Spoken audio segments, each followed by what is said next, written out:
Rockstar has handled porting Red Dead Redemption to modern consoles in the worst way possible.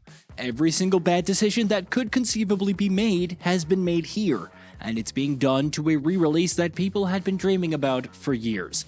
For nearly a decade and a half, the open-world masterpiece has been stuck on PS3 and Xbox 360, barring the backwards compatibility on Xbox, which we'll be getting into in a bit, but leaving people desperately hoping for an enhanced remaster, at the very least on modern platforms. So it's baffling to see Rockstar misreading the room as horribly as it has been. You're gonna have to tell me all this again. It's a long story, but things ain't been good. There is, of course, plenty here that warrants criticism. For starters, it's not a remaster at all, it's a port. Almost a straight port, barring some cursory surface level changes being made here and there, but a port nonetheless. Then there's the fact that it's targeting the wrong platforms. Not having a native PS5 launch is baffling enough as it is, even if it's not a deal breaker since the PS4 version can at least be played on PS5. But not releasing it for PC? After fans on the platform have waited for 13 years to finally get their hands on a Western open world epic. This is just shockingly a bad decision. And then finally there's the price, which probably takes the cake where this group of bad decisions is concerned. Look, Marston, I don't know what to tell you. Things don't always work out, that ain't nothing new. When Red Dead Redemption launches for PS4 and Switch a few days from now, it'll retail for a price of $50 US. There's obviously no denying that getting both Red Dead and Undead Nightmare in a single package is an alluring prospect, and there's also absolutely no doubting that both of those are outstanding experiences that are still a blast to play through today. The issue with the upcoming release's price, however, are less about the quality of what you're buying and more about the context surrounding it. For a game that's 13 years old now, paying $50 for what's ostensibly a straight port is something one can't help but balk at. A full-on Red Dead Redemption remake was obviously the dream scenario for many. And if that had indeed been happening, as unlikely as it was, even a full-price release would have gone down well with the masses. Hell, even for a remaster with meaningful enhancements and upgrades, a $50 to $60 price, that would be palatable. Depending on how good of a remaster it was at least. But selling a straight port of a 13-year-old game that doesn't include the original's multiplayer component for $50, that's pure insanity.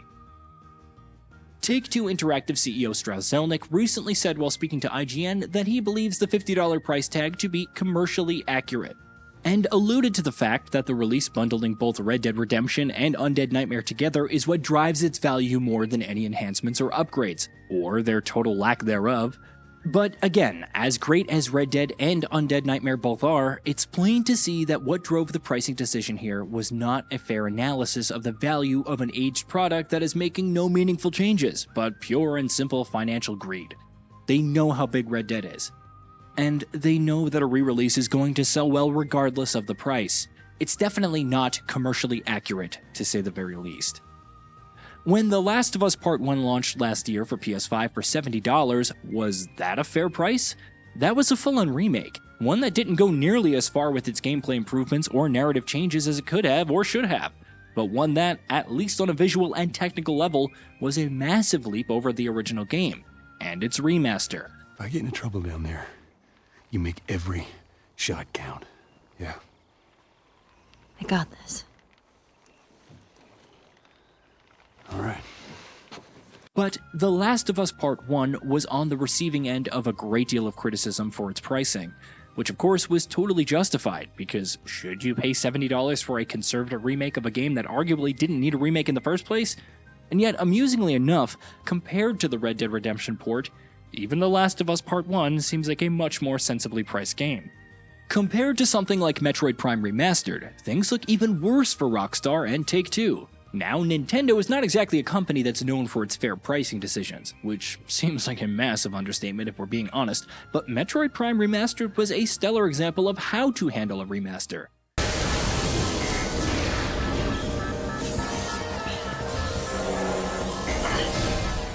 The enhancements and improvements it boasted took even the most optimistic among us by surprise, to the extent that you wouldn't be blamed for thinking that it was almost more of a remake than a remaster.